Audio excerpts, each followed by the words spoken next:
Gunshots were exchanged near Donald Trump's West Palm Beach Golf Club.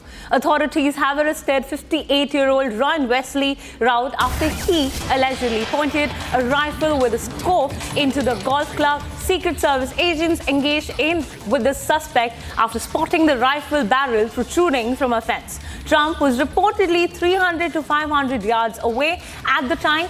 The White House has confirmed that both the President Biden and Vice President Harris were briefed on the incident. The FBI is said to have been probing an apparent assassination attempt. Gunshots were exchanged near Donald Trump's West Palm Beach Golf Club.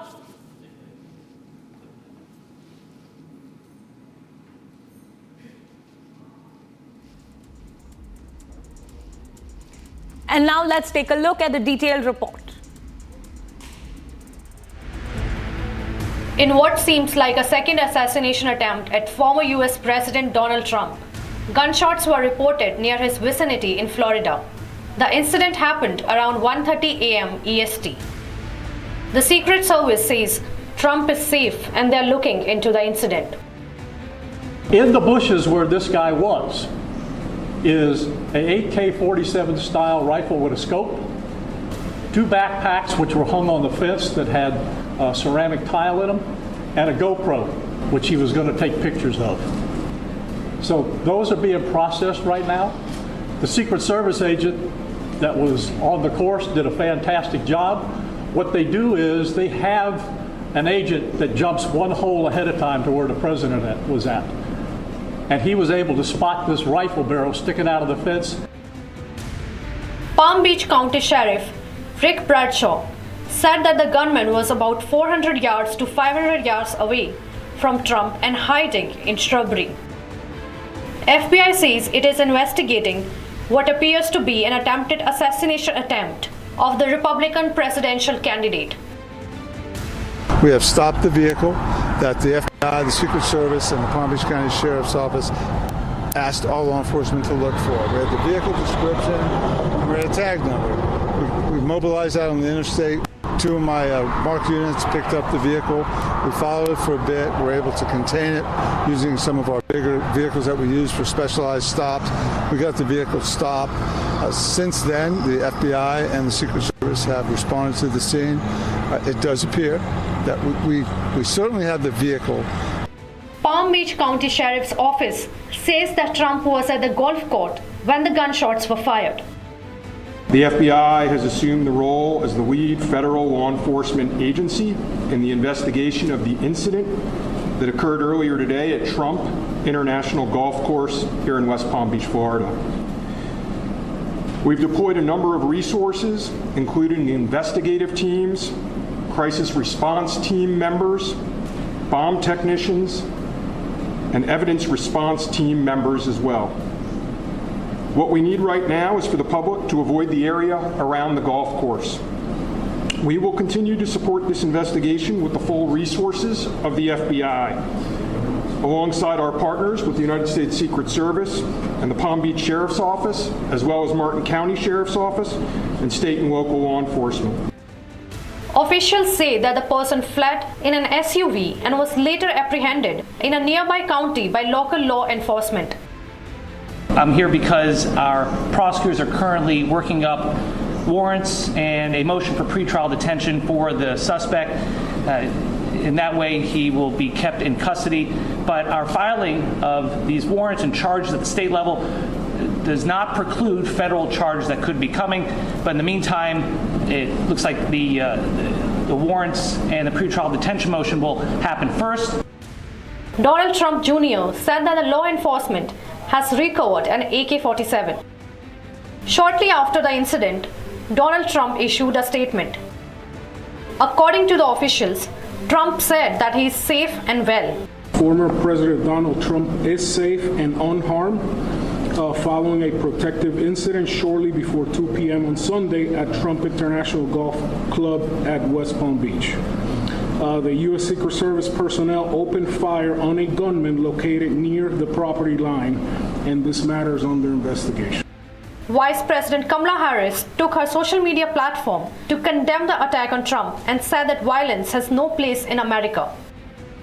Member of the Republican Party and Vice Presidential nominee J.D. Vance said that he is glad that Trump is safe, and he also spoke to Trump before the news went public.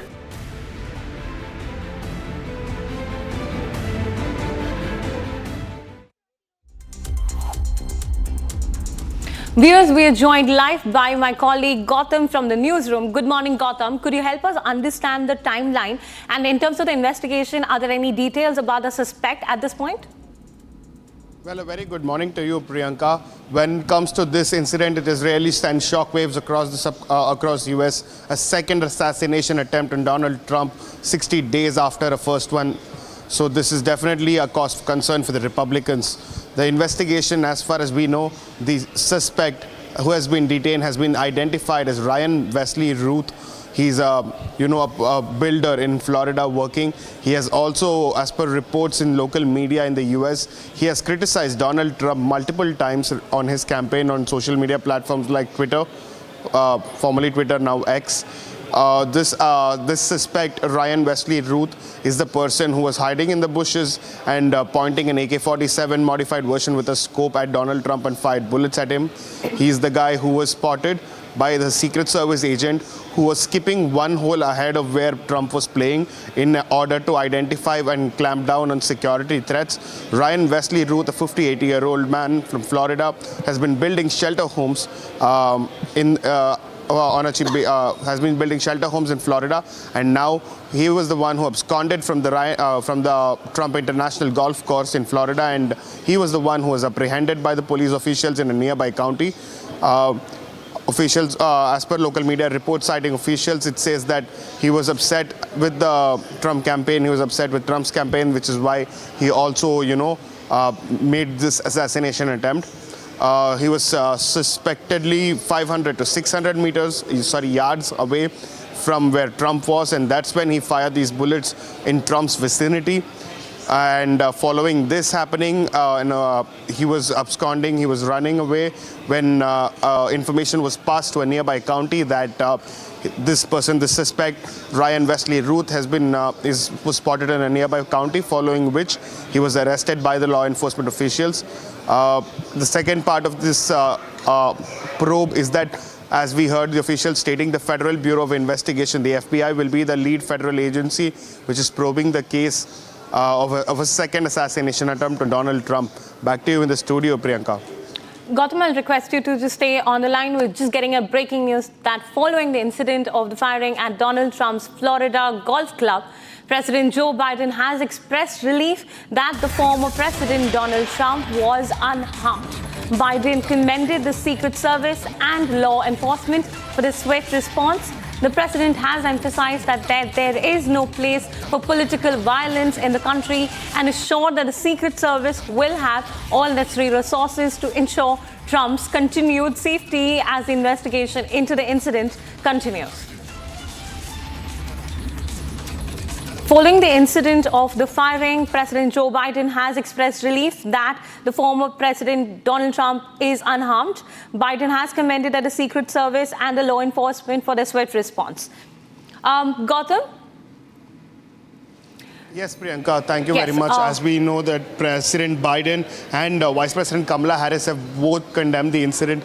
They have said that investigations are underway, and both have personally stated that they are relieved that former President Donald Trump is not harmed. Meanwhile, there is also a second development in connection with this. The acting director of the Secret Service, Ronald Routh, is now headed towards Florida. Earlier, Secret Service officials had stated that since Donald Trump was the former president and is not the sitting president, the security cover on the golf course was lesser than it was actually than it usually is, because the perimeter along the boundaries of the golf course were not completely manned. This is done in the case when a president is visiting a golf course. Since Trump is no longer the sitting president and he's the former president, it was a slightly scaled down security detail that was along with him in the Trump International Golf Course in Florida. Now, a particular Secret Service agent was jumping one hole ahead of where Trump was playing in order to identify and cut down potential security threats that could occur to the former president. This happened on Sunday. So right now Kamala Harris and President Joe Biden have both expressed relief that nobody was injured in the incident. We have also had responses from multiple senators who have expressed their condemnation of the incident and have stated that there is absolutely no room for violence amid electoral elections in the US. Back to you, Priyanka. Thank you, Gautam, for those details. Getting in reactions from the global leaders on this matter, let's listen in. This incident in the United States is of concern again.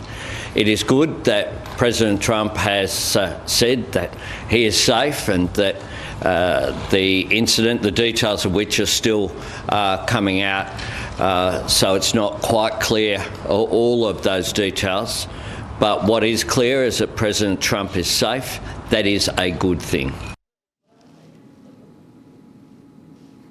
Gunshots were exchanged near Donald Trump's West Palm Beach Golf Club, and authorities have arrested 58-year-old Ryan Wesley Routh after he allegedly pointed a rifle with a scope into the golf club. The Secret Service agents engaged with the suspect after spotting the rifle barrel protruding from the fence. Trump was reportedly 300 to 500 yards away at the time. The White House has confirmed that both President Biden and Vice President Harris have been briefed on the incident, and the FBI is said to have been probing an apparent assassination attempt. This is a second assassination attempt in less than 60 days on Donald Trump. We've also had Joe Biden saying that there's no place for violence, and he has expressed his desire that he's happy to know that Donald Trump was unharmed, and investigation is underway.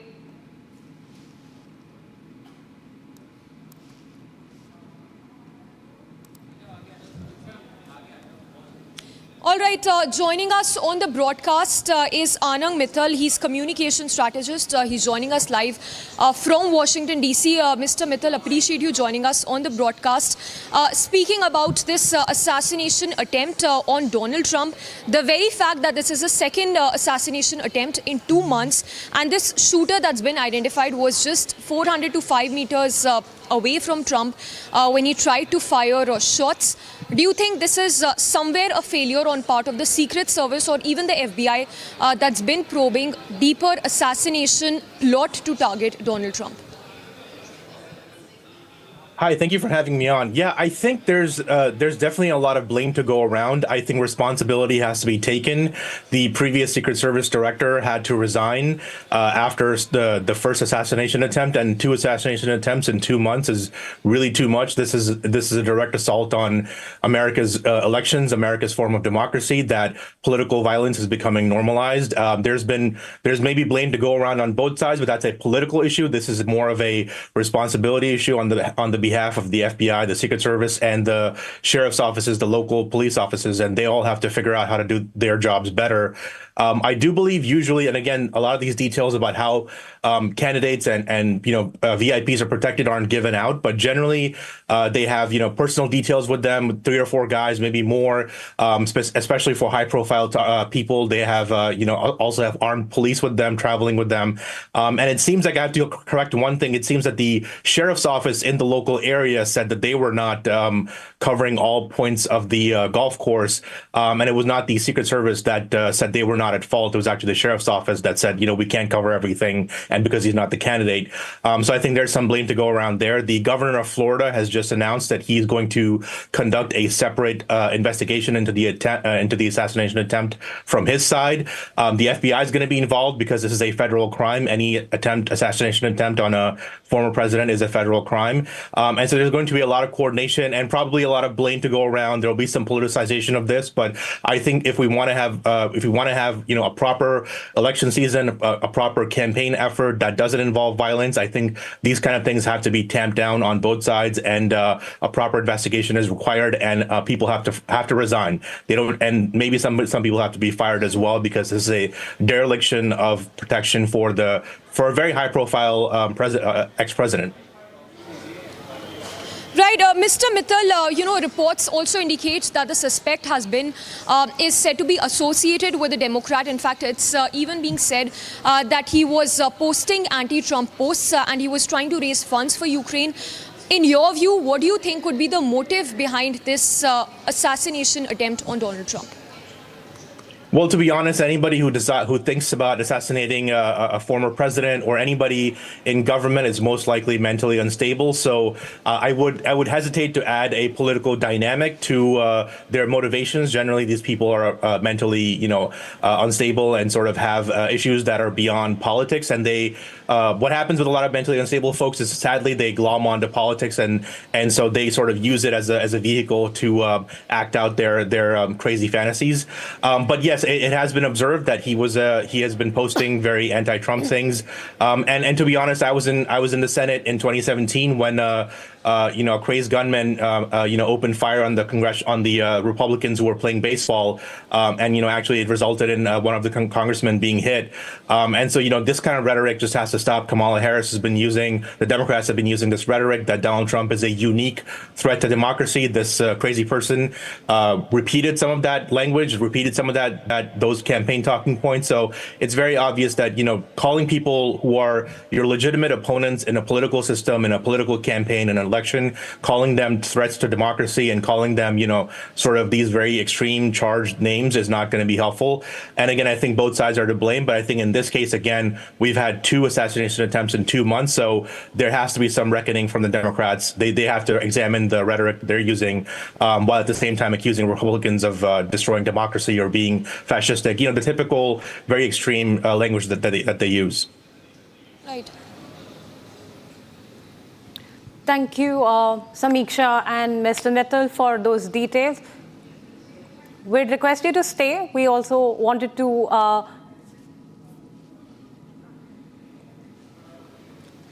Right, Priyanka, let's again go across to Mr. Mittal, who continues to be with us. Mr. Mittal, reports even suggest that Trump's round of golf was not on his public schedule.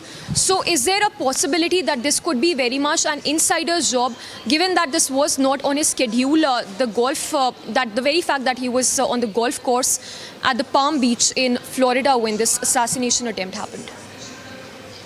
Look, the situation is very dynamic. We don't know all the facts yet. The suspect hasn't even been charged yet. He's currently under arrest. We have no idea what he was up to exactly, how he got that close to the golf course's property line. He was apparently apprehended near a fence when they saw a rifle, the front part of the rifle, sort of the barrel sticking out, and opened fire on him, and then he ran and he was arrested in his vehicle. So I think some level of thorough investigation has to be done. The unfortunate problem is, with presidential candidates, their schedules are fairly well known, and it is well known that President Trump usually is hanging out at Mar-a-Lago. In fact, my former boss, Speaker Johnson, was there with him at the time. So, we're just thankful that nothing crazy happened, nothing insane happened. I would hesitate to say anything about an inside job or any kind of conspiracy theory. Most likely, this is a crazy guy who was sitting there waiting for Trump to come back to Florida, and he knew that he would be at Mar-a-Lago, and decided to post up there probably, late at night, and just waited for his opportunity. This is what happens with crazy people. They look for, these are crimes of opportunity, not sort of, very well planned out ahead of time, even though it may seem that way. Mr. Mittal, could you also help me understand now, with the elections heating up and this being potentially the second assassination attempt on Donald Trump, how would that sort of impact the public sentiment as we speak as well?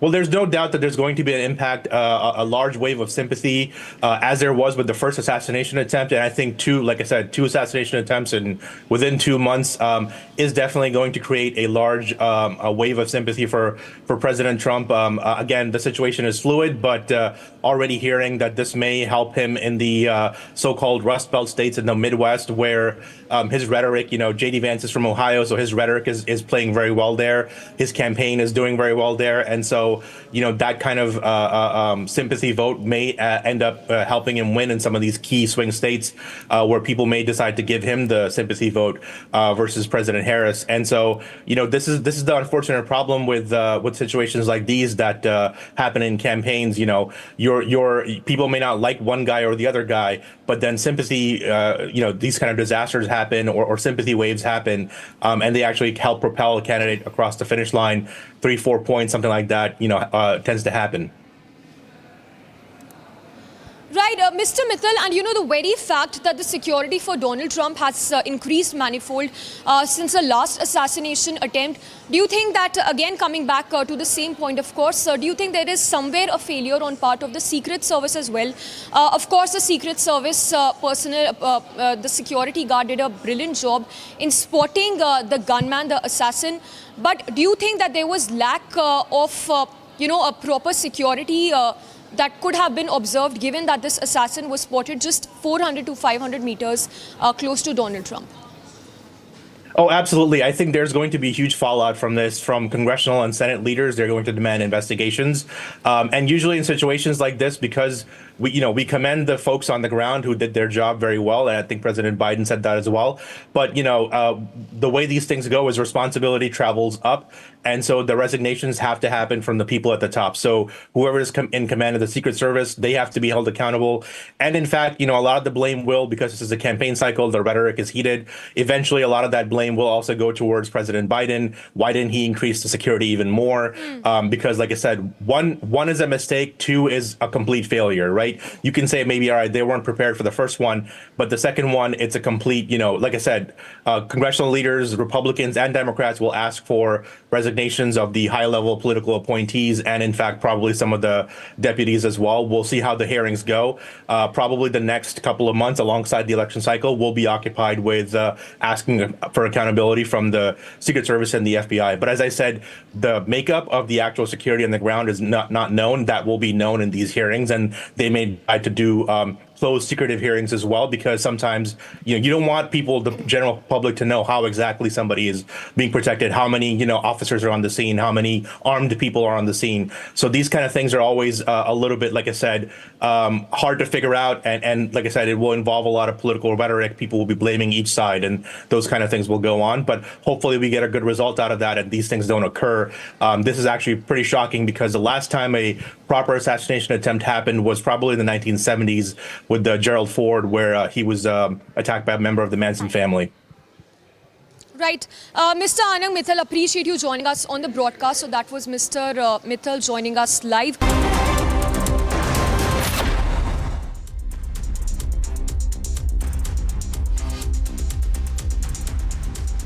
Delhi Chief Minister Arvind Kejriwal has announced that he will resign in 2 days and called for early polls, stating he won't return to the CM's chair until people grant him a certificate of honesty.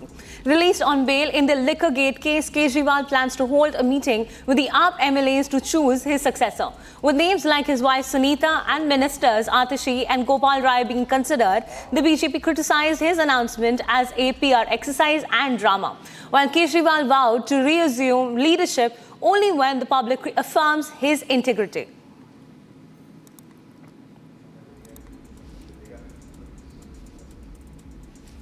Delhi Chief Minister Arvind Kejriwal, after he was granted interim bail, has announced that he will resign in 2 days and called for early polls, stating that he won't be returning to the Chief Minister's chair until people grant him a certificate of honesty.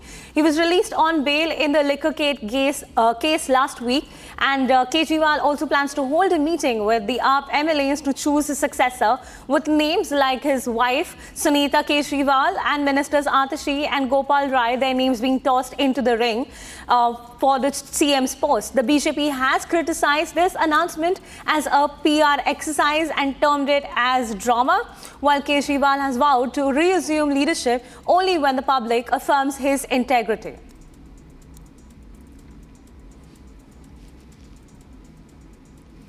Viewers, we are joined live by Riyanka in New Delhi. Riyanka, could you help us understand what does this announcement by Arvind Kejriwal mean for Delhi politics?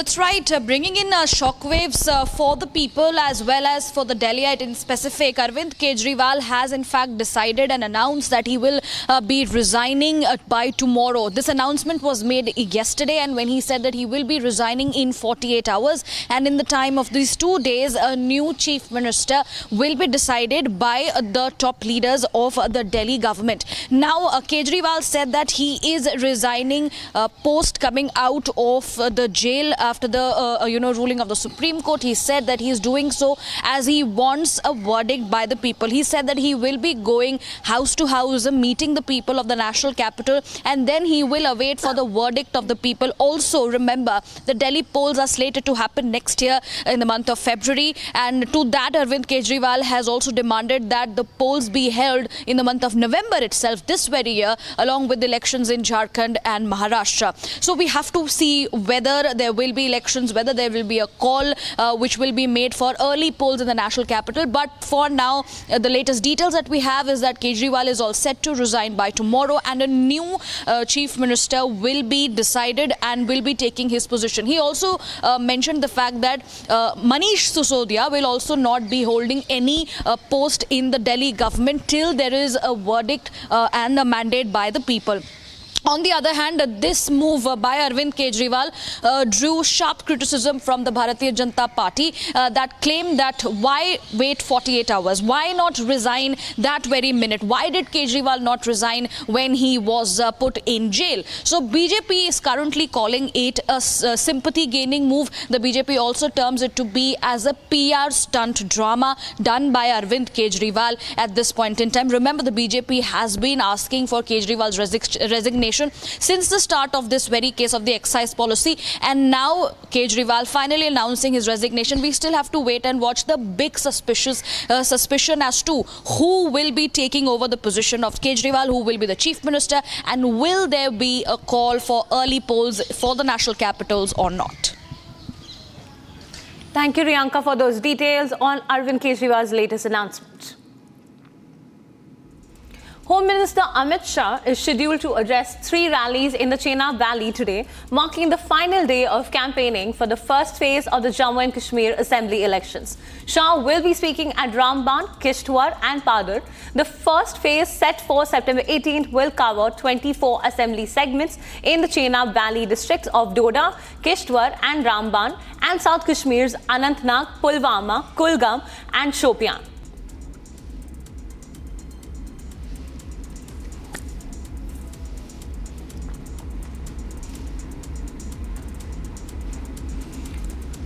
Viewers, we have Gursimran joining us live from Kishtwar. Gursimran, could you help us understand now, with the Home Minister Amit Shah also campaigning today, how is that likely to sort of give an impetus to the party over there and the alliances that have been forged? See, this will be the final push by the Bharatiya Janata Party in the 8 seats of the erstwhile Doda that are going to the polls. 3 seats from the Doda district, 3 from the Kishtwar and 2 from the Ramban. These are high value stakes for the Bharatiya Janata Party. Reason being that out of the 6 seats in 2014, BJP won 4 seats, but now the equation has changed. After the delimitation, there are 8 seats and the BJP will be eyeing to get more than 50%. That is what the BJP leaders are saying, because there are the dynamics that have changed and there are some seats that the BJP say that they will be making a comeback. Apart from this, Union Home Minister Amit Shah will be arriving at 10:30 in Jammu, and then he will be heading directly to the Kishtwar. First, he will be paying the obeisance at the Shri Machel Mata, after which he will be starting his election campaign. 3 rallies have been scheduled for the day. First in the Gulabgarh for the BJP General Secretary and a close confidant of Amit Shah, Sunil Sharma. Second is for the Shagun Parihar, the victim of the terrorism, the daughter of Ajit Parihar, the BJP leader who was gunned down by the Hizbul Mujahideen terrorists in 2018 November.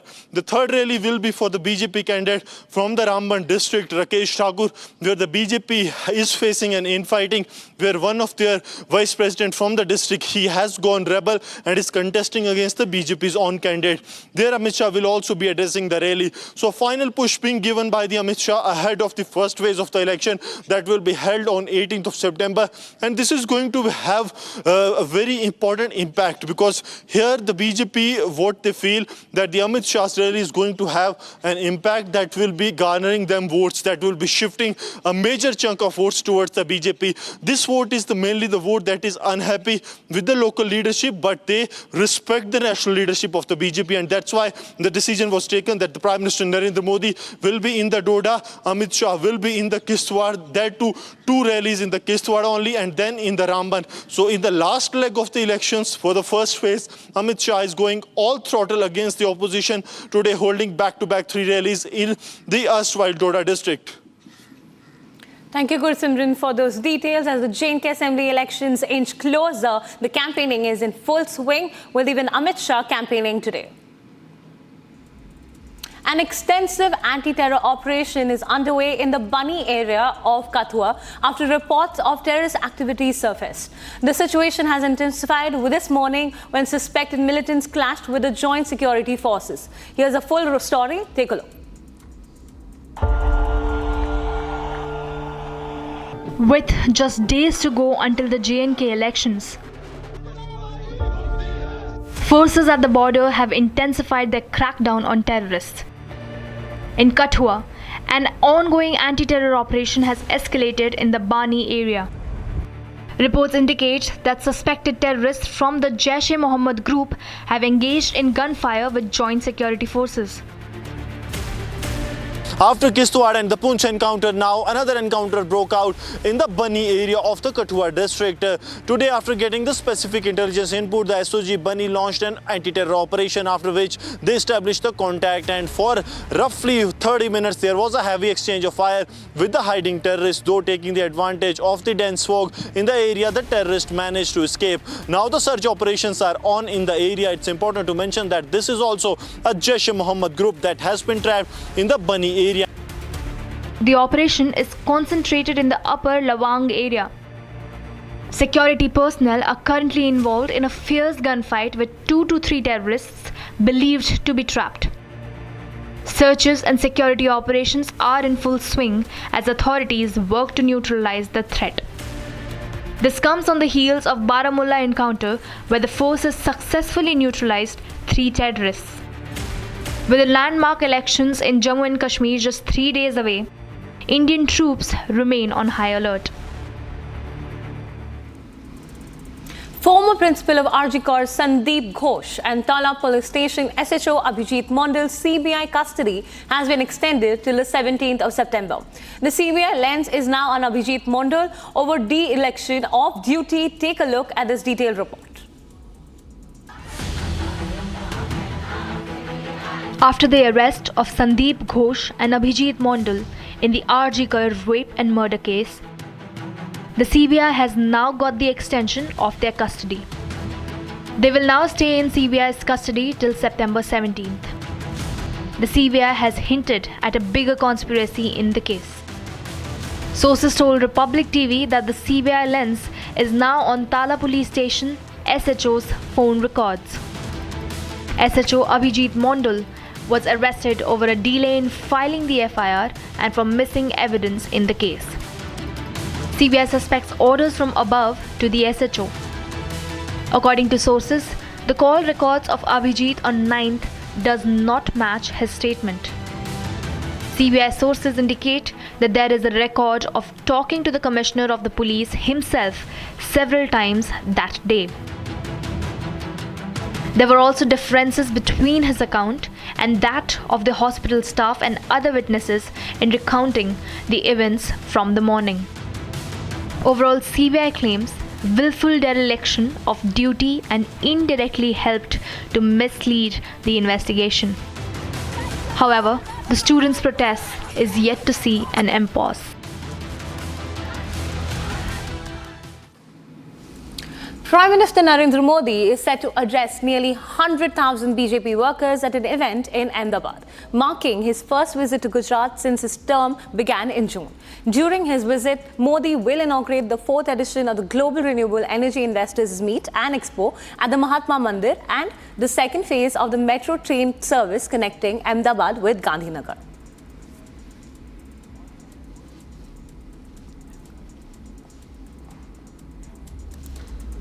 Viewers, we have Priyanka joining us live.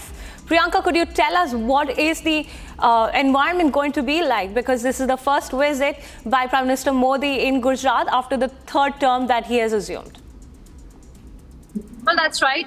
We will expect the Prime Minister visiting his home state right after the first time, in fact, after the Lok Sabha elections. And a lot of events that are lined up throughout the entire day today that we will expect that the Prime Minister is going to be taking part in. In fact, starting with him addressing the BJP workers is going to be a very crucial one. Then, of course, is going to be the highlight of the day, which is the Reinvestment Summit, from where we are also reporting from. We are, in fact, reporting right from the place where he's going to be visiting. But quickly to tell our viewers the itinerary of the Prime Minister first, essentially how he is going to be addressing the BJP workers, taking a part in the Reinvestment Summit, is going to be taking an entire round of the exhibition as well. Apart from that, post that, we will see that the Prime Minister is also going to be taking a ride in the metro train. The phase that is now going to be inaugurated now, another dream project of the Prime Minister, something that he has time and time again mentioned about how it is going to be boosting connectivity between the twin cities of Ahmedabad and Gandhinagar. Apart from that, of course, culminating the day is going to be his mega rally at the GMDC ground in Ahmedabad, where he is going to be addressing thousands of workers, and they're also going to be inaugurating several projects worth 8,000 crore rupees as well. Now, to tell our viewers where we are reporting from, because we have seen how the Prime Minister is now going to be visiting to his home state for the first time post the Lok Sabha elections, but let's also tell our viewers as to how the celebration is also taking place. This is also a celebratory events that are also organized for the Prime Minister's birthday as well. To tell our viewers essentially where we are and the Reinvestment Summit that is on right now, essentially the 2024 Reinvestment Summit, where we will see exactly this particular place where the is going to be coming and inaugurating the summit. Well, there is history of investment summit and the push towards green energy is something that we have seen time and time again, the Prime Minister reiterating in several of his public rallies as well. We can see a huge focus on solar and green energy as well as wind energy, biomass as well. Apart from that, a huge part of this entire visit and this particular stall is also going to be him reiterating how India has achieved the 200 gigawatt benchmark that had been set. And now we are looking at the next benchmark, that next target that has been set of 500 gigawatts by 2030 is something that we will see. In fact, this is essentially the place where he is going to be present, and he is in fact going to be coming and inaugurating the summit. We will expect several delegations, delegatory members from across the globe. We have partner countries like Germany as well, who have taken a huge part in this entire reinvestment summit as well. Apart from that, we are looking at, of course, a huge gathering that the Prime Minister is also going to be addressing. Let us not forget the political message and the political updates as far as this visit also goes. We did mention as to how this is the first visit post the Lok Sabha elections, but there is, of course, a lot of changes that are also expected to take place in the Gujarat BJP leadership as well. So far as C.R. Patil, the BJP state president, goes, and how there is going to be a new president as well. Those kind of shuffling and those kind of meetings as well that have already started happening by the Prime Minister, who has been chairing those meetings since he had arrived in his home state in Gujarat, in Gandhinagar, late last evening. Post which he had, of course, chaired a meeting with the Somnath Trust. And now today we are seeing a power-packed and events-filled day of the Prime Minister, where he is now starting with addressing the BJP workers. Again, a very politically important update and a politically important event that we are tracking. But of course, another big push of the renewable energy that has been mentioned by the Prime Minister time and time again is the Reinvestment Summit that he is going to be taking part in. And of course, then subsequently then also be addressing thousands of BJP workers and inaugurating projects for more than 8,000 crore rupees. It's something that we are looking and expecting the Prime Minister's day to be panning out. Thank you, Priyanka, for giving us the highlights of Prime Minister Modi's visit to Gujarat. Welcome back. Thank you for tuning into Republic TV, where we bring you the latest updates. They're coming from the political world. The political war of words between the JDU and the RJD seems to be escalating, with the RJD alleging that Nitish government is snooping on the Ladoo family. Take a look at this detailed report. Former Bihar Deputy Chief Minister Tejasvi Yadav has levelled big allegations against CM Nitish Kumar. Tejasvi has claimed that the Nitish government is spying on the Lalu family. He further went on to claim that Chief Minister Nitish is sending CID and special branch officers into RJD meetings. ताजुब की बात है, जहां भी हम बैठक कर रहे हैं एक जगह, हमारे बैठक के अंदर CID वाले और स्पेशल ब्रांच वाले बैठे हुए थे, नोट कर रहे थे। पता चला कि भाई CID, और हम लोगों को लगा भाई पत्रकार हैं, क्योंकि इंटरनल पार्टी की बैठक होती है तो उसमें फोटो तो लेना होता, लेकर के फिर जो है बाहर चले जाते हैं पत्रकार लोग, क्योंकि पार्टी की इंटरनल बैठक है। लेकिन कुछ लोग जो है हिलने का नाम नहीं ले रहे थे। बाद में पता चला कि वो स्पेशल ब्रांच और CID के लोग हैं। कार्ड उन्होंने दिखाया बकायदा। तो मुख्यमंत्री पूरी तरीके से जासूसी करा रहे। This is not the first time that Tejasvi has accused Nitish of snooping. In 2018, Tejasvi claimed that Chief Minister has trained one of the CCTV cameras in his bungalow across the wall and towards the home of Yadavs. Unlike 2018, when the Chief Minister maintained his silence on Tejasvi Yadav's attacks. This time, JDU has refuted claims of its former ally, saying that Tejasvi is fabricating lies on the spying issue. JDU has also said the special branch officers roam with Tejasvi on his consent. Tejashwi Yadav ji जासूसी आपका करेगा, इसकी आवश्यकता क्या है? अरे special branch के लोग तो आपके साथ घूमते हैं, आपकी सहमति से आपके साथ चलते हैं, ये तो सामान्य प्रोटोकॉल है। और सुरक्षा घेरे में आप चलते हैं, तो जासूसी किस बात का? राजनीतिक दल की मीटिंग में क्या प्रशिक्षण दे रहे हैं आप? The snooping claims have added a new twist to the ongoing RJD-JDU tussle. The moot point remains. Are the charges valid, or is Tejasvi just shooting in the dark? As Bahraich continues to be in the shadows of the terror unleashed by the man-eater wolves, Uttar Pradesh Chief Minister Yogi Adityanath boarded a chopper to undertake an aerial survey of the villages on the radar of the killer beasts. Visuals showed the Chief Minister pensively surveying the villages, wearing a deserted look, with the shops and market closed and the locals cooped up indoors for fear of the wolves. The Chief Minister also spoke to the locals affected by the wolf terror, giving them the assurance that it will be all over soon. We get you this report on all the latest developments from Bahraich. Take a look.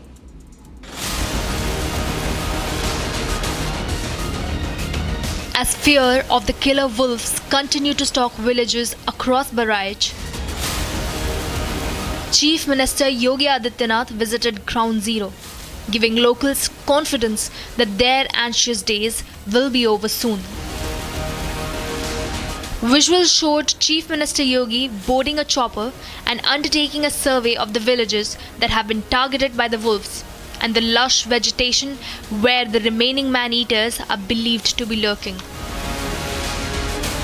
The Chief Minister also visited locals who have been forced to spend sleepless nights by the prowling wolves, giving them the assurance that the beasts that remain on the loose will be captured soon. He also instructed the forest officials accompanying him to continue camping in Bahraich till the last of the killer wolves is captured or killed. देखिए, हमारे उत्तर प्रदेश के यशस्वी और लोकप्रिय मुख्यमंत्री आदरणीय योगी आदित्यनाथ जी जब से ये घटना शुरू हुई यहाँ पे, तब से उन्होंने पूरी संवेदनशीलता के साथ में इस मामले को देखा, मॉनिटर किया और उस जल्दी से जल्दी भेड़िए पकड़े जा सके, लोगों में सतर्कता बढ़े, इसके लिए प्रशासन को लगाने का और दिशा निर्देशित का काम भी उन्होंने किया। मुख्यमंत्री से आपकी बातचीत हुई? जी। क्या बोले मुख्यमंत्री जी? बोला पकड़ जाएंगे, एक भेड़िया बचा है जी। आपने क्या कहा मुख्यमंत्री से? हम कुछ बोला पकड़ जाए, अच्छी बात है। देखिए आज मुख्यमंत्री योगी आदित्यनाथ आए थे, देखिए उन्होंने फल भेंट किया, आज इनके दुख में वो शामिल हुए।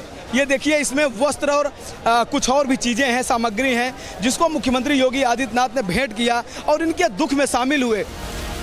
Meanwhile, the waters of Sarayu rose significantly, not only flooding nearby villages and agricultural fields, but also the sugarcane fields, which are believed to be used as hiding places by the wolves. Ghaghara Saryu नदी में लगातार पानी बढ़ रहा है, जिसका प्रभाव देखा जा रहा है कि पानी गांवों तक पहुंच चुका है, खेतों तक पहुंच चुका है। मैं आपको दिखाना चाहता हूं कि ये देखिए सिसैया चूड़ामणि है, यह वह ग्राम सभा है जहां पर कभी हम लोग पैदल ऐसे ही निकला करते थे भेड़ियों की तलाश में। पानी आने का जो मतलब है यह है कि अब जानवर भी सुरक्षित नहीं, खेतों में, झाड़ियों में, कहीं न कहीं वहां पर पानी भर गया है। अब वो खेतों में भी शरण नहीं ले सकते, या जो आदमखोर भेड़िया है वह ज़्यादा देर तक इन पानियों में नहीं रह सकता है। As the Chief Minister vows to put Bahraich out of its misery, it remains to be seen if the forest officials can deliver on his promise at the earliest.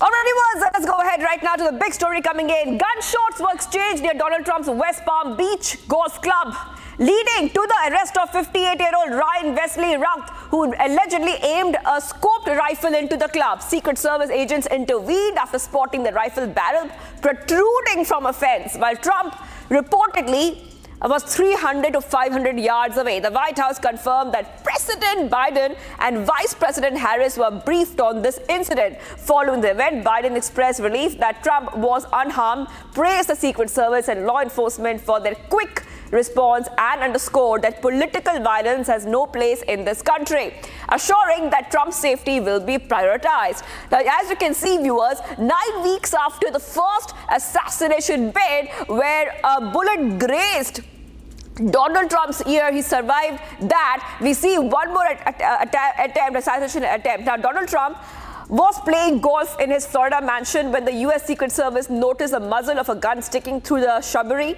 that lines the course, and they shot at the gunman, who fled, leaving behind his equipment.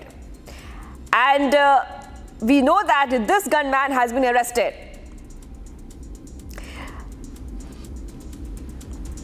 So viewers, what we see right now is a big story, and we are seeing, viewers, that the FBI has called this an attempted assassination. And we see, viewers, that we will now show you the entire story, what happened so far, the second attempt of Donald Trump's life. Remember, even at the US presidential debate, Donald Trump had said that he almost took a bullet to his head. Well, that incident almost happened once more. Let's have a look at this report to understand what transpired.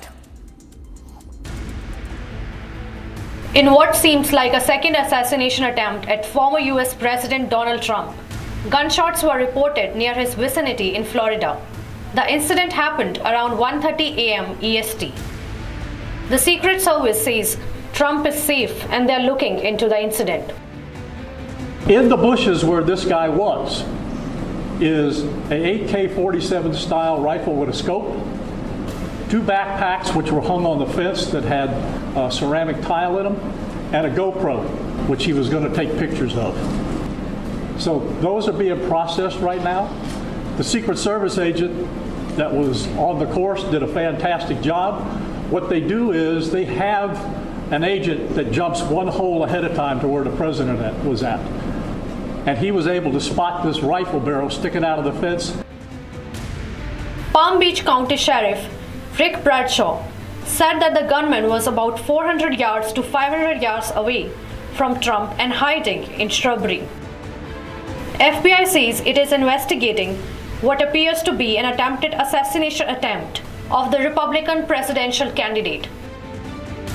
We have stopped the vehicle that the FBI, the Secret Service, and the Palm Beach County Sheriff's Office asked all law enforcement to look for. We had the vehicle description, and we had a tag number. We mobilized out on the interstate.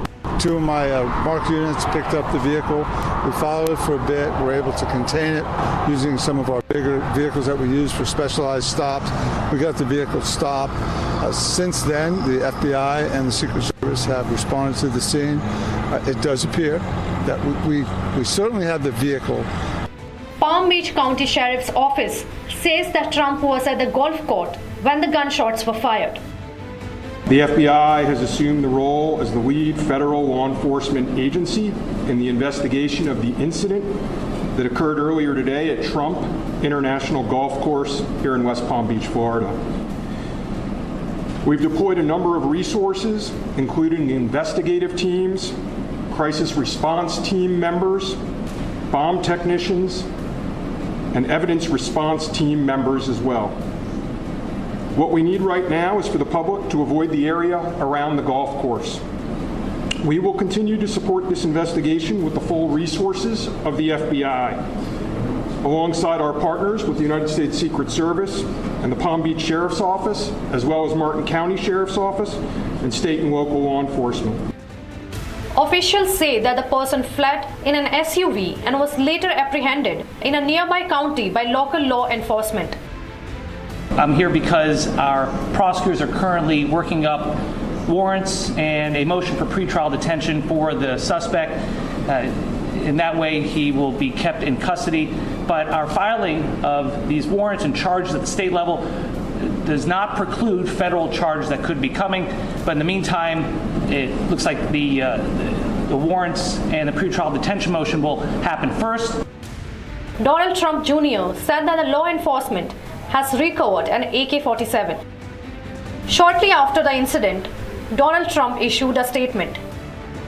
According to the officials, Trump said that he is safe and well. Former President Donald Trump is safe and unharmed following a protective incident shortly before 2 p.m. on Sunday at Trump International Golf Club at West Palm Beach. The U.S. Secret Service personnel opened fire on a gunman located near the property line, and this matter is under investigation. Vice President Kamala Harris took her social media platform to condemn the attack on Trump and said that violence has no place in America. Member of the Republican Party and Vice Presidential nominee J.D. Vance said that he is glad that Trump is safe, and he also spoke to Trump before the news went public. All right, viewers, let's go straight across to my colleague Gautam joining us live from our Republic newsroom. Gautam, if you could take our viewers through what happened yesterday. We kind of did not expect that there will be a second assassination attempt on Donald Trump, given the fact the first one created such a furor and his security was also stepped up. Take us through, Gautam, what happened? Well, a very good morning to you, Shivangi. What we are coming to know right now is that the suspect who has been detained in connection with the assassination bid, of Donald Trump has been identified as Wesley Routh. Wesley Routh is a 58-year-old man in Florida who is employed as an affordable housing builder in Hawaii. Now, what we know right now about this suspect is that he had taken to social media platform X and had criticized Trump very, very, seriously and vehemently. He has not just criticized Trump, he had also criticized Kamala Harris and Joe Biden regarding their stands on various topics on social media platforms. Now, the second part about this suspect who has been now detained by the officials in Florida is that he was a strong supporter of Ukraine and had been and had apparently taken to social media platform X in 2022 and said, quote unquote, "We need to burn the Kremlin to the ground." Now, I'm getting this information based on reports in local media news in the US. Now, he has said that he was also encouraging foreigners to fight the Ukraine war in October 2023. He had written multiple posts on social media platforms X and on Facebook urging people to, join the Ukraine war and fight for Ukraine. Now, this is not the end of it. We are getting to know more and more details about the suspect who has been detained, Wesley Routh. Wesley Routh also had previous run-ins with the law where he had allegedly put his hand on a firearm while driving and had barricaded himself into a store. There are, according to public records, there are several cases involving Routh in the 1990s.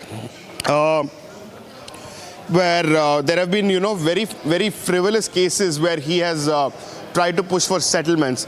Now, putting all of this into context and based on the assassination attempt on Donald Trump, the mental, stability and the mental health of this suspected shooter could very well come into question if he has multiple times criticized Trump on social media platforms and has also, urged people to fight the Ukraine war on behalf of the US.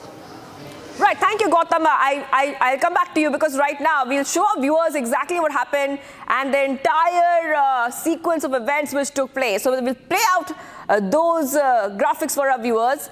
Let's go to those graphics right now, viewers, where we will tell you exactly what happened minute by minute, second assassination bid on Donald Trump. Now, let's start with our graphics where we'll tell you what happened. Okay, so Trump assassination attempt 2.0. 2.0, viewers. First report of shots fired at 1:30 p.m. EST. That is what we came to know. Shots fired in Trump International Golf Club. Now, remember, this is a golf club in Florida where Trump goes to play golf. He plays golf very often here. Shots fired when Trump was at Florida vicinity. Like we said, this was in Florida. There's a mansion there of Donald Trump. He spends a lot of time there. Now, this area has been sealed off after the shots were fired. This entire area, of course, has been sealed off. Secret Service was already aware and was on high alert that time. Suspect jumped out of the bushes. So the suspect was just 400-500 yards away, hiding in the bushes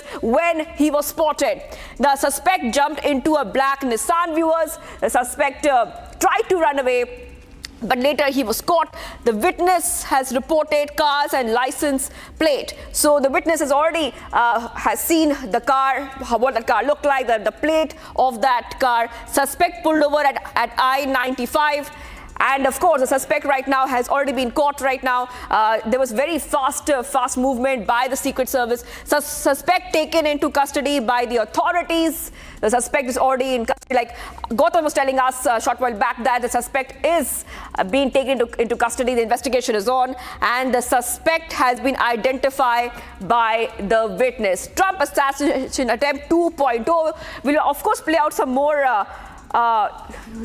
details for you right now. But like we just told you a short while back, this is the second assassination attempt on the life of the former president, Donald Trump. US President Joe Biden has said he has directed his team to ensure that the Secret Service has resources to maintain former President Donald Trump's safety. So Joe Biden, the president, is quite aware and has stepped up the security.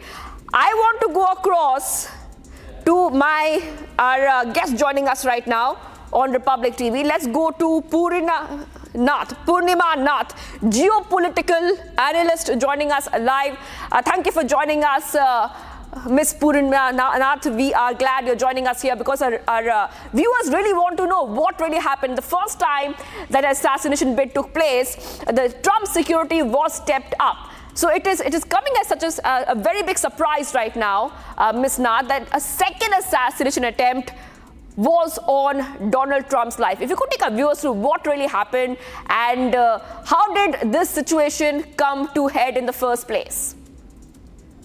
You see, thank you so much, first of all, for having me. What we know at this point of time is that it was a private golf event that just actually not publicized at all, where obviously President Trump was playing, and Secret Service and other entities that we have in the United States actually don't officially perhaps not involved, but they actually do look at the area and involve involved because of his status as a prior president of this country. However, in the bush, somebody was actually waiting for and aiming for this shot. So when they noticed, they actually chased him, and they have the license plate number and etc. But what's more concerning about this is, if this is not a publicized event, then somebody must know within. So it must have been leaked or so. And then there's another thing that is happening. The die-hard Democrat fans are actually trying to push a narrative that it is a fake assassination attempt. As you said, this is a second attempt. Now, what I'm concerned about is the violence and the terror and the horror of Democrat Party, which I often align with the Congress Party and the left Islamo-Marxist Party of India. It's very disturbing that this is exactly what's happening in United States as well. I didn't expect nor realize that somewhere along the line in my lifetime I will be seeing certain things that we have witnessed in India or in other parts of the world to happen over here. And we are extremely disturbed at this point of time. And I personally feel that his security has to be amped up. And I think after this second attempt, I think it's not an exaggeration to even say or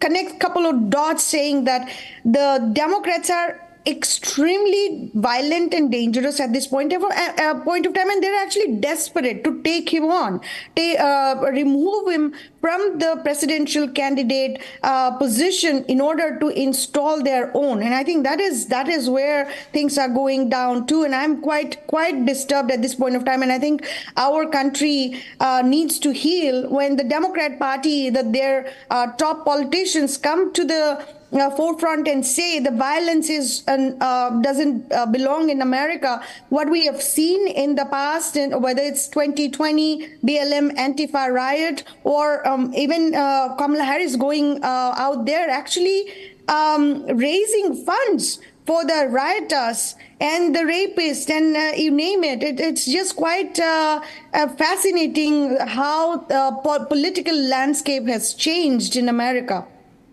Also, Ms. Purnima Nath, we have to also talk a little bit more about how will this affect Donald Trump's campaign trail. We know at the U.S. presidential debate, he actually mentioned his first assassination attempt. He said, "I almost took a bullet to my head."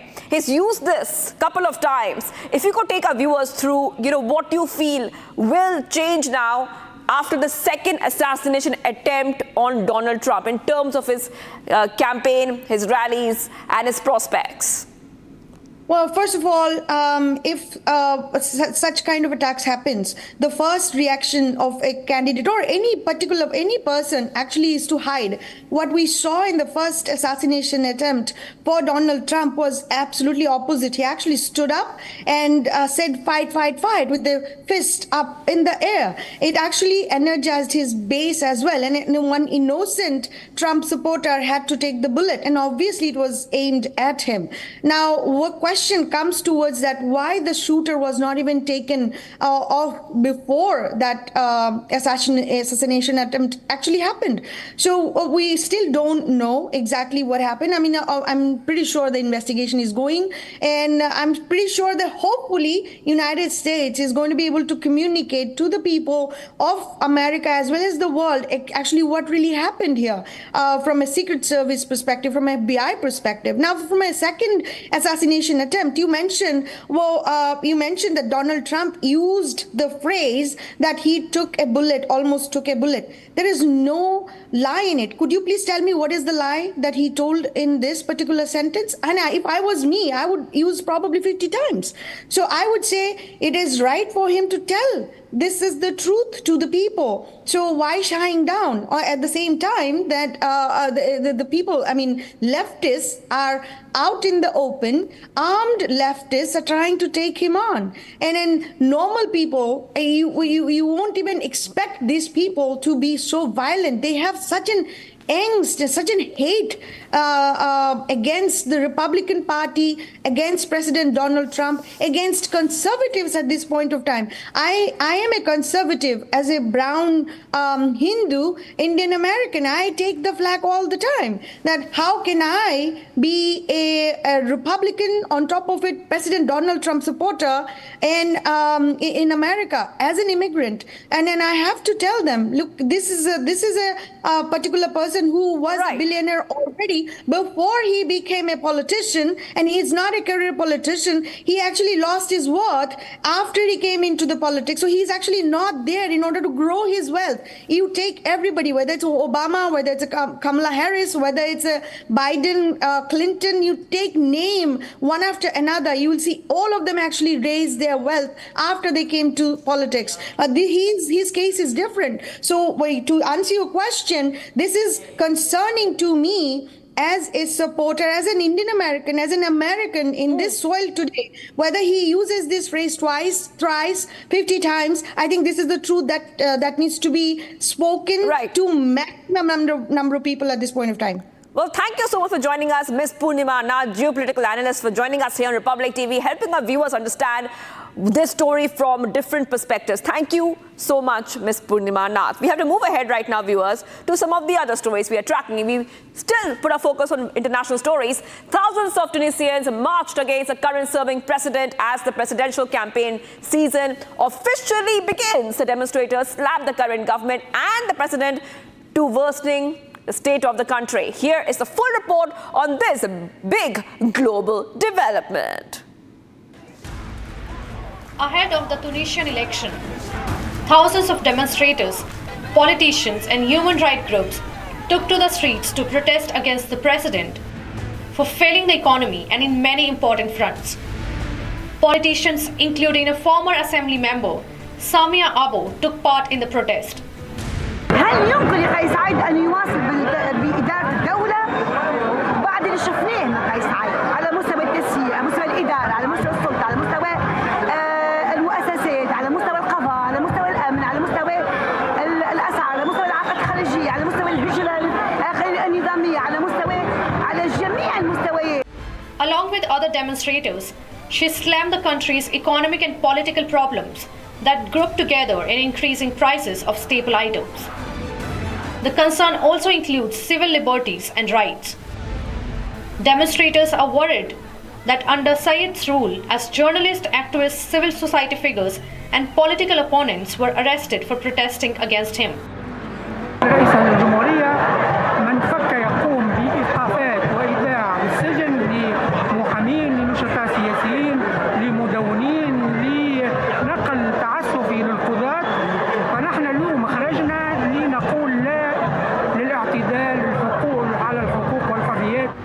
Tunisia's largest opposition party claims its senior members were arrested en masse. Said wooed voters promising anti-corruption, which resulted in plaguing the youth economy. He promised to chart a new course for the country in his second term. The unemployment rate steadily increased to 16%. The young population of Tunisia were hit particularly hard.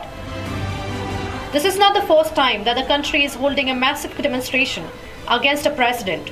In 2011, President Zine El Abidine Ben Ali was toppled by a nationwide protest that unleashed revolt across the Arab world. Viewers, a major development in Bangladesh as a high-level U.S. delegation met with interim government head Muhammad Yunus. The meeting, raising eyebrows, comes amid growing speculation about U.S. involvement in country's affairs, with American leaders pledging support. Some are questioning the true intent behind this engagement. Here is a full report on that.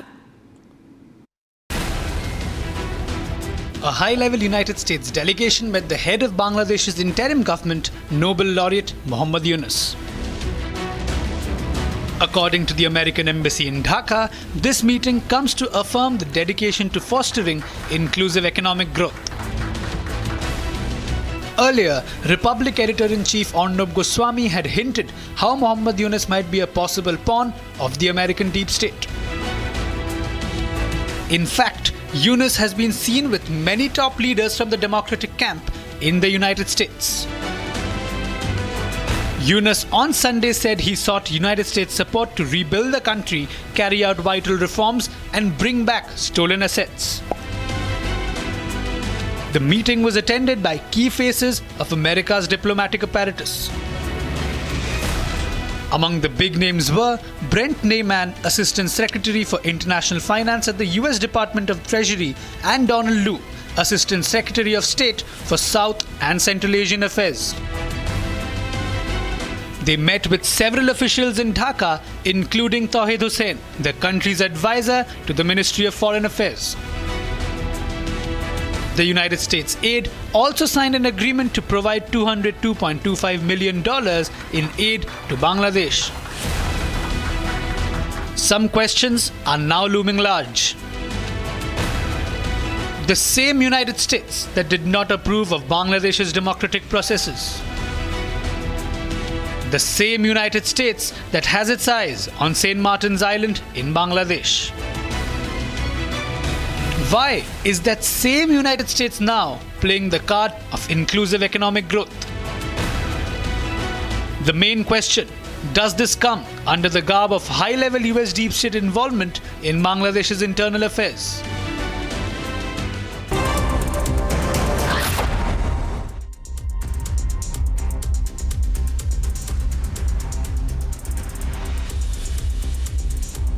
Big breaking news coming in. The BJP-led NDA government is pushing to implement the One Nation, One Election within its current term, confident of securing the cross-party support. Prime Minister Narendra Modi highlighted the initiative in his Independence Day speech while advocating for simultaneous elections to foster national progress. A panel now led by former President Ramnath Kovind has been recommending the conducting of the simultaneous Lok Sabha and State Assembly elections, with the Law Commission potentially proposing synchronized polls for all the government levels starting in 2029.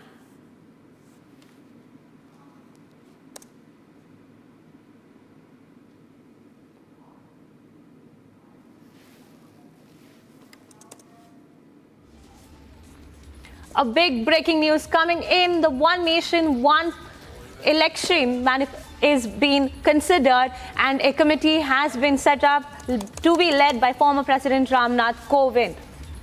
This comes after Prime Minister Narendra Modi had spoken about it during his Independence Day speech. This is in terms of integrating the nation and aligning the Lok Sabha and the State Assembly elections for an integrated country.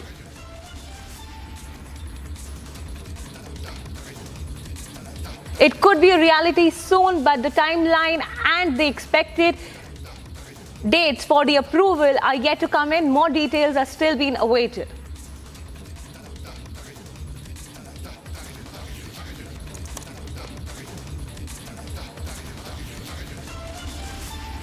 The One Nation, One Election is likely to come through as the NDA's manifesto promise is being considered seriously, with former President Ramnath Kovind also likely to lead the committee, in fact.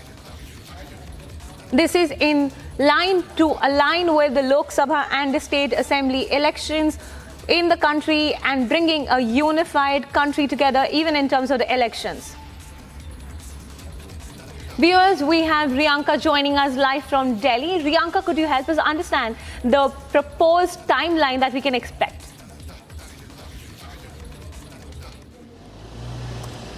See, as of now, what we know that One Nation, One Election, which has been the primal focus of the Modi government, and it was initially mentioned in the manifesto of the BJP during the elections in the Lok Sabha, is all set to come in place because the NDA-led government is pushing for the implementation of One Nation, One Election. Remember, in his speech as well in the Independence Day from the Red Fort, Prime Minister had urged all the all the opposition parties as well, to come together and give one decision regarding the One Nation and One Election process.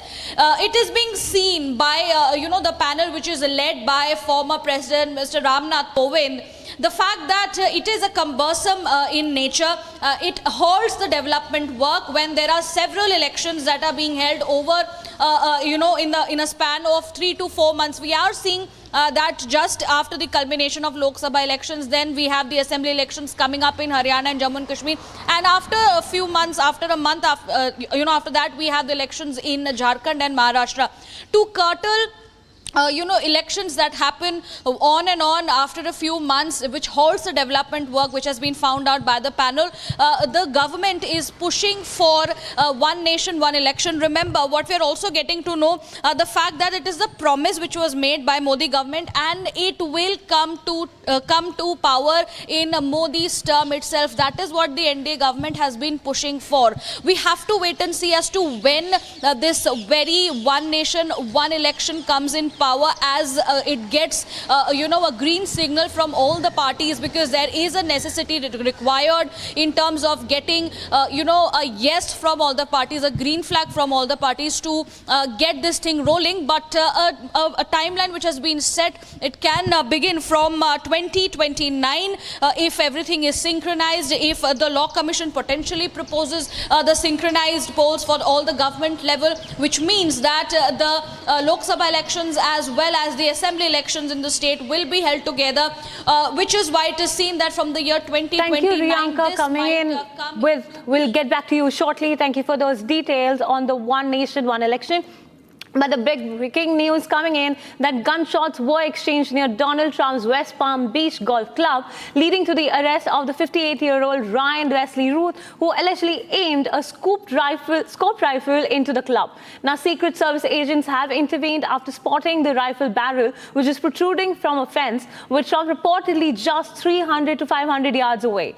The White House has confirmed that President Biden and Vice President Harris were briefed on the incident. Following the event, Biden expressed relief that Trump was unharmed, praised the Secret Service and the law enforcement for the quick response, and underscored the political violence has no place in the country, assuring that Trump's safety will be a priority.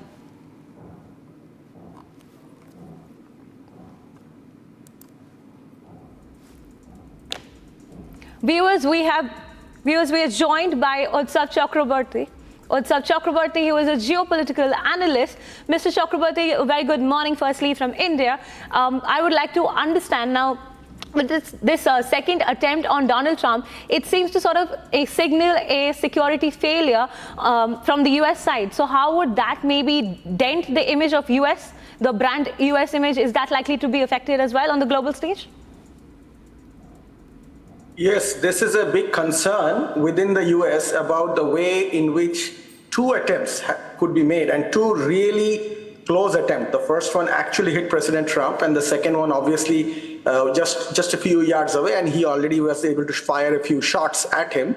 So this is really concerning, and there are a lot of people here who are beginning to question the efficiency of our Secret Service as well as the Justice Department and the Department of Homeland Security in their ability to protect somebody who is such a high value to the country, because he has been a president and he's currently the candidate for the president's role. So there is a lot of concern, and I completely agree that globally it makes our country look not only inefficient, but it creates a lot of other questions in terms of our ability to protect our leadership.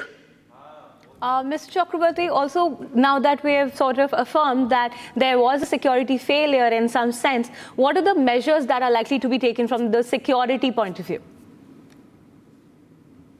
I think the security, there needs to be a proper investigation into how President Trump's schedule, which was not announced publicly, the fact that he was playing golf, the fact that he would be in that area and at any given point of time, was not publicly known. So there needs to be an investigation into trying to figure out how the shooter was able to get to that point so easily, and how he knew at what time President would be in that vicinity. I think there needs to be some serious questioning done. And I think the US Congress, which has the oversight authority on this issue, will be arranging hearings, and I can see a lot of work in that area in the future. Right. Also from the point of view, that, like you mentioned, that the image of the US might be hit with, because this is the second attempt in less than 60 I cannot hear you clearly, so if the sure. producer could increase the Mr. Chakraborty, sound am I slightly, audible to I you? cannot hear you clearly. Yes, am I audible to you, sir? Not that well. So if you could, if somebody could help me with the sound, that would help. You very low sound. So I'm just trying Please go to ahead. understand. I'm trying to understand from you now. This is the second attempt in less than 60 days. So how will that also affect the upcoming elections in terms of the public sentiment, sir? Yes. So already, as we can see, there are quite a few people, especially those who are fence sitters in terms of making decisions on the voting. They are beginning to question the intentions and the impact of this attack. So there will be impact on the election. The elections are still quite far away, and so the impact might. It all depends on how information comes out and what information comes out, because the attacker has been apprehended, so he is under arrest. So a lot of details will come out, and there will be a tug of war between both the political parties in terms of trying to explain the intent behind the attack.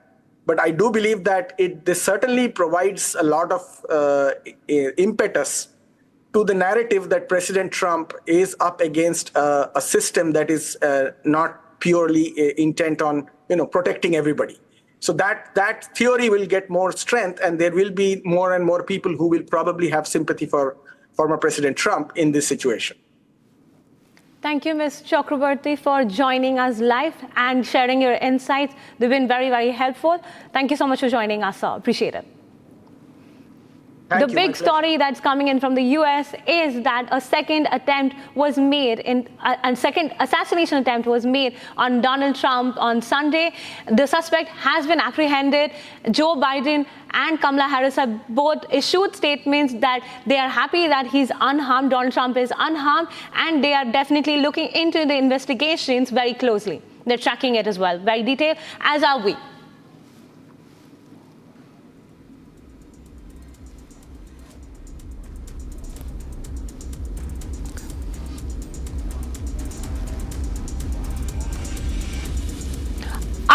Arvind Kejriwal made a big announcement Sunday that he will be stepping down as the Chief Minister of Delhi and name a new one.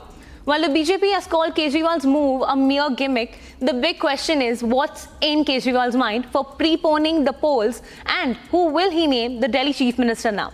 Watch a detailed report for more.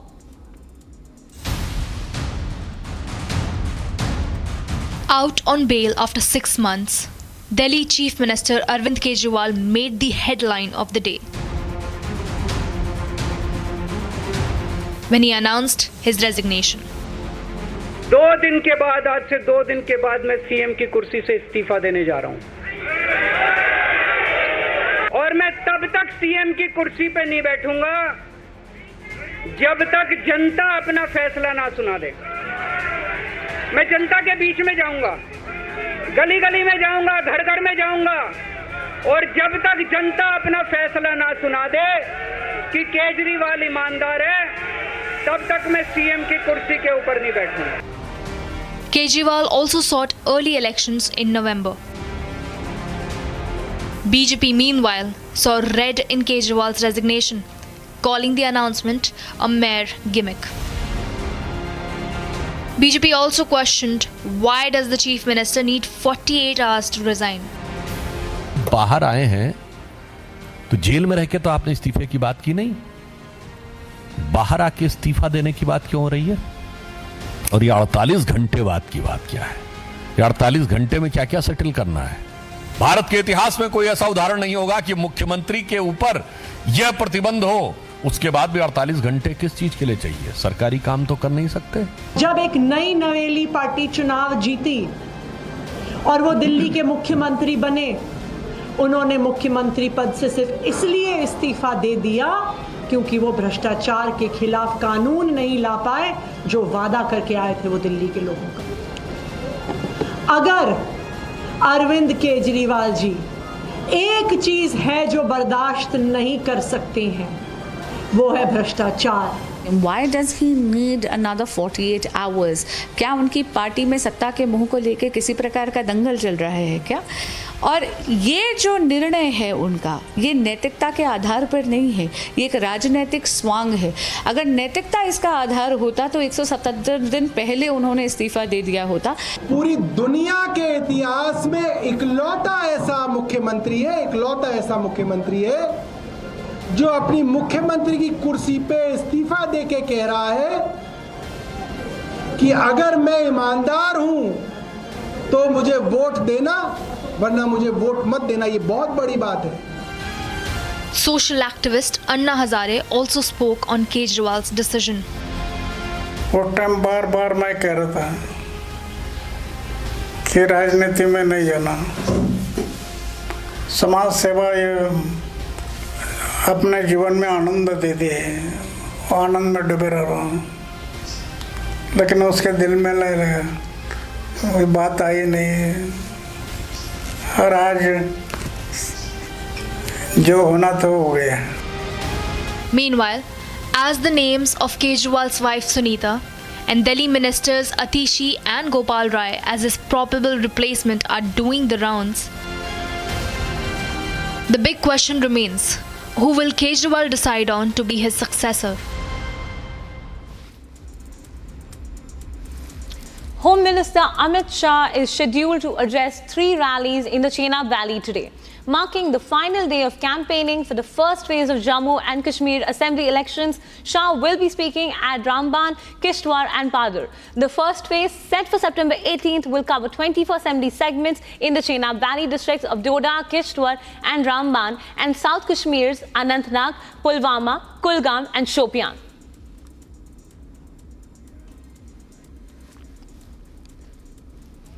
Viewers, we are joined live by Gursimran from Kishtwar.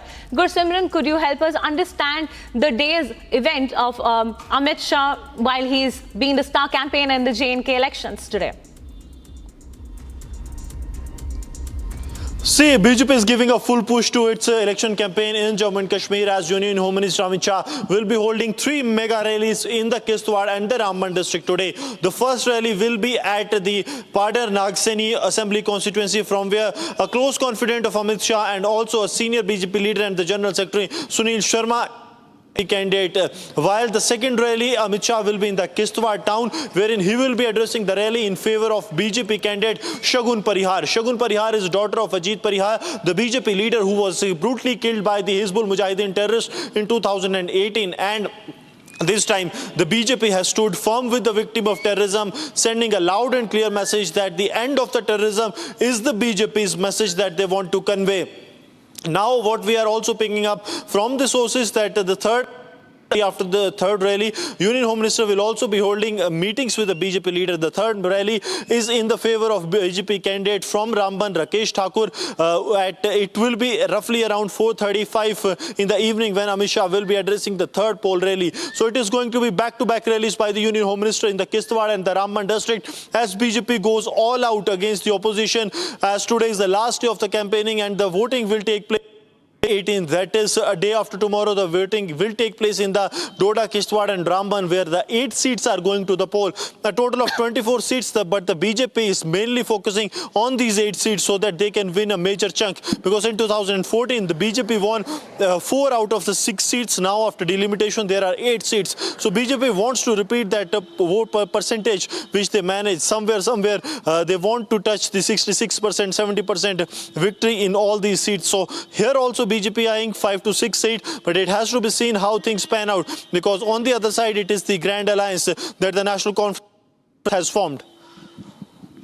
Thank you, Gursimran, for bringing us those details, as Amit Shah is all set to campaign today in 3 mega rallies in the Jammu and Kashmir Assembly elections, which are slated to start on September 18th. An extensive anti-terror operation is underway in the Bani area of Kathua after reports of terrorist activity surfaced. The situation has intensified this morning when suspected militants clashed with the joint security forces. Here's a full story. Take a look.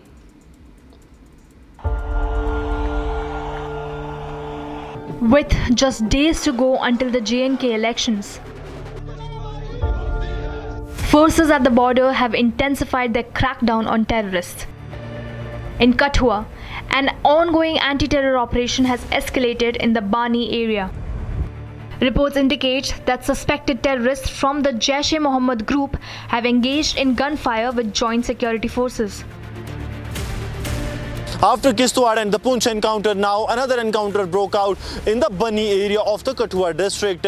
Today, after getting the specific intelligence input, the SOG Bani launched an anti-terror operation, after which they established the contact, and for roughly 30 minutes there was a heavy exchange of fire with the hiding terrorists. Though taking the advantage of the dense fog in the area, the terrorists managed to escape. Now the search operations are on in the area. It's important to mention that this is also a Jaish-e-Mohammed group that has been trapped in the Bani area. The operation is concentrated in the upper Lawang area. Security personnel are currently involved in a fierce gunfight with 2 to 3 terrorists believed to be trapped. Searches and security operations are in full swing as authorities work to neutralize the threat. This comes on the heels of Baramulla encounter, where the forces successfully neutralized 3 terrorists.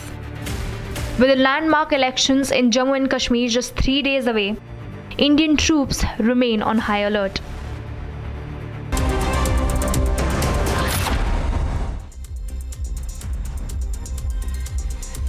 A very good morning. You're watching Republic TV, where we bring you the latest. The political war of words between the JDU and the RJD seems to be escalating, with the RJD alleging that the Nitish government is snooping on the Lalu family. Take a look at this detailed report. Former Bihar Deputy Chief Minister Tejaswi Yadav has levelled big allegations against CM Nitish Kumar. Tejaswi has claimed that the Nitish government is spying on the Lalu family. He further went on to claim that Chief Minister Nitish is sending CID and special branch officers into RJD meetings. ताजुब की बात है, जहां भी हम बैठक कर रहे हैं एक जगह, हमारे बैठक के अंदर सीआईडी वाले और स्पेशल ब्रांच वाले बैठे हुए थे, नोट कर रहे थे। पता चला कि भाई सीआईडी, और हम लोगों को लगा भाई पत्रकार है, क्योंकि इंटरनल पार्टी की बैठक होती है तो उसमें फोटो तो लेना होता, लेकर के फिर जो है बाहर चले जाते हैं पत्रकार लोग, क्योंकि पार्टी की इंटरनल बैठक है। लेकिन कुछ लोग जो है हिलने का नाम नहीं ले रहे थे। बाद में पता चला कि वो स्पेशल ब्रांच और सीआईडी के लोग हैं। कार्ड उन्होंने दिखाया बकायदा। तो मुख्यमंत्री पूरी तरीके से जासूसी करा रहे। This is not the first time that Tejaswi has accused Nitish of snooping. In 2018, Tejaswi claimed that Chief Minister has trained one of the CCTV cameras in his bungalow across the wall and towards the home of Yadavs. Unlike 2018, when the Chief Minister maintained his silence on Tejaswi Yadav's attacks. This time, JDU has refuted claims of its former ally, saying that Tejaswi is fabricating lies on the spying issue. JDU has also said the special branch officers roam with Tejaswi on his consent. Tejashwi Yadav ji जासूसी आपका करेगा, इसकी आवश्यकता क्या है? अरे special branch के लोग तो आपके साथ घूमते हैं, आपकी सहमति से आपके साथ चलते हैं, ये तो सामान्य प्रोटोकॉल है। और सुरक्षा घेरे में आप चलते हैं, तो जासूसी किस बात का? राजनीतिक दल की मीटिंग में क्या प्रशिक्षण दे रहे हैं आप? The snooping claims have added a new twist to the ongoing RJD-JDU tussle. The moot point remains. Are the charges valid, or is Tejaswi just shooting in the dark?